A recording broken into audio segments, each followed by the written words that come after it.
Sa video na ito ay pag-uusapan po natin ang tungkol sa isa na namang pagka-delay na ginawa ng US Securities and Exchange Commission or SEC sa inaabangang Grayscale Spot Litecoin ETF. Sa umpisa ay maraming umaasa na magiging tuloy-tuloy na ang approval nito. Pero tila ba may panibagong balakid na naman.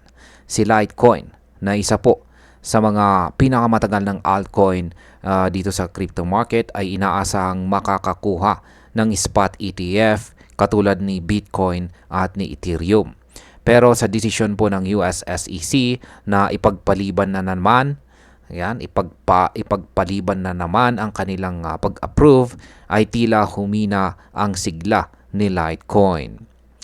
Kaya sa video na ito ay iisa-isahin po natin ang mga detalye ng pagka-delay na ito at ano po ang posibleng dahilan sa likod nito at ang implikasyon nito hindi lang kay Litecoin kundi pati na rin sa buong crypto market.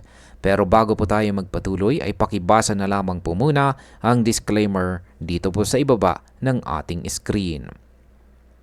Ayan, nakakalungkot po. Bakit na-delay na naman ang Grayscale Spot Litecoin ETF?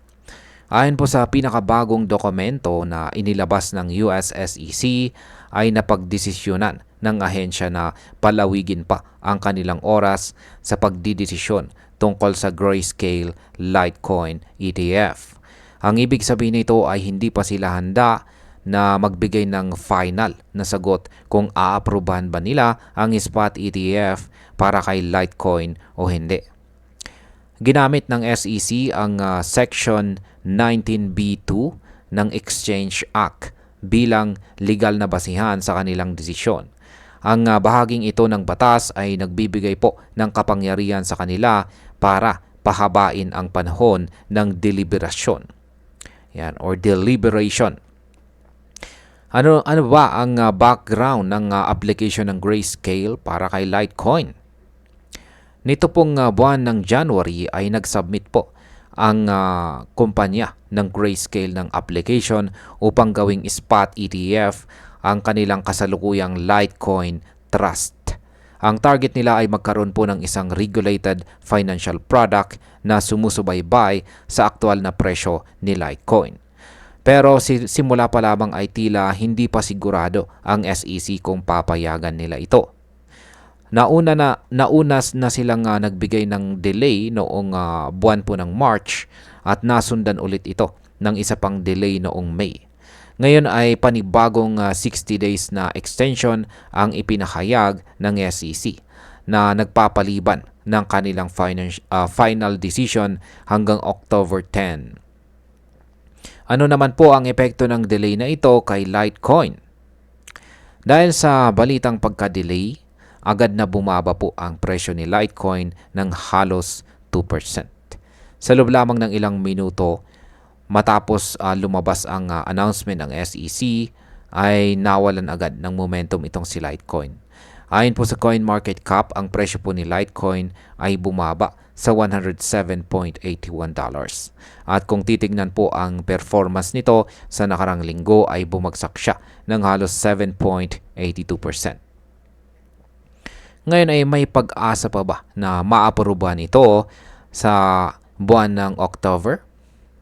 Kahit na paulit-ulit po ang pagka-delay, may mga analyst na naniniwala pa rin na malaki ang tsansa na aprubahan ito sa darating na buwan ng October.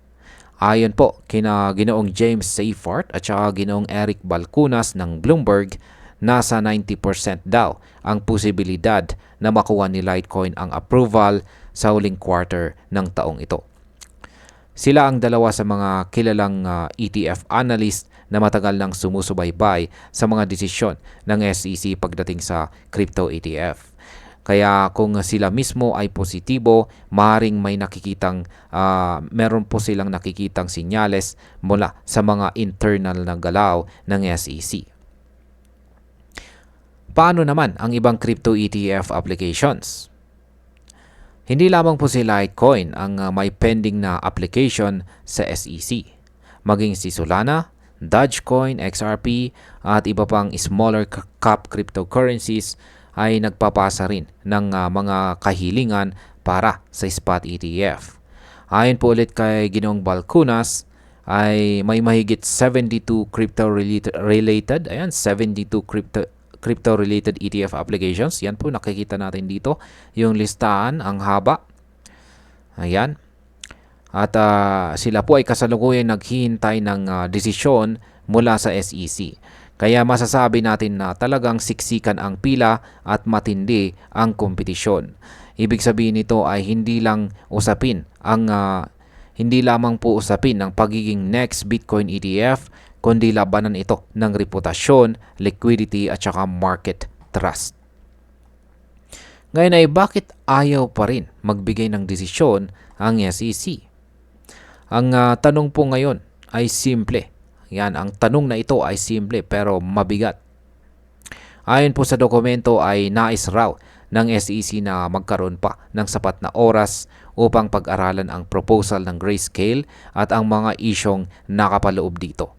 Pero kung pagbabasihan natin sa mga kung ang pagbabasihan natin ay sa mas malalim na paraan, ay maaring nagpapakita po ito ng kawalan pa rin ng kumpiyansa ng ahensya sa kabuuang structure ng crypto market. Lalo na pagdating sa price manipulation, liquidity at volatility na madalas po nilang binabanggit sa kanilang mga rejection letters. Ayan, bilang mga Pinoy crypto enthusiasts na interesado po sa crypto investment, ay dapat po nating tandaan ng pagkakaroon po ng spot ETF ay isang malaking hakbang patungo sa adoption. Kapag naaprubahan po ang spot Litecoin ETF, ay magbubukas ito ng pintuan para sa mga institutional investors na hindi pa pamilyar kay Litecoin. Kung patuloy po ang delay ay mas titindi po ang volatility sa presyo ni Litecoin. Kaya kung isa ka pong trader ay dapat kang maging maingat sa pag-entry, lalo na kung wala pang malinaw na magiging desisyon ang SEC. Para naman po sa mga long-term holders ay hindi po ito dapat dahilan na para tayo ay kabahan. Sa halip ay dapat natin itong tingnan bilang part ng natural na cycle ng regulation at market maturity. At bilang panghuli, para po sa akin ay malinaw na si Litecoin ay patuloy po na lumalaban para sa kanyang lugar sa institutional market. Ang pagka-delay ay hindi nangangahulugan ng rejection, kundi isang indikasyon lamang na pinagbubuti pa ng regulators ang kanilang assessment. Dapat po tayong maging mapagmatsyag pero huwag po tayong mawalan ng pag-asa. Kung paanong si Bitcoin ay nakamit ang kanyang spot ETF matapos ang matagal na paghihintay, posibleng makamit din ito ni Litecoin. Ang mahalaga po ay handa tayong makisabay sa galaw ng market at panatilihin ang tamang kaalaman. At ayun, hanggang dito na lamang po tayo sa video na ito mga ka-crypto. Marami pong salamat sa panonood. Ingat po tayo lagi at God bless po sa ating lahat.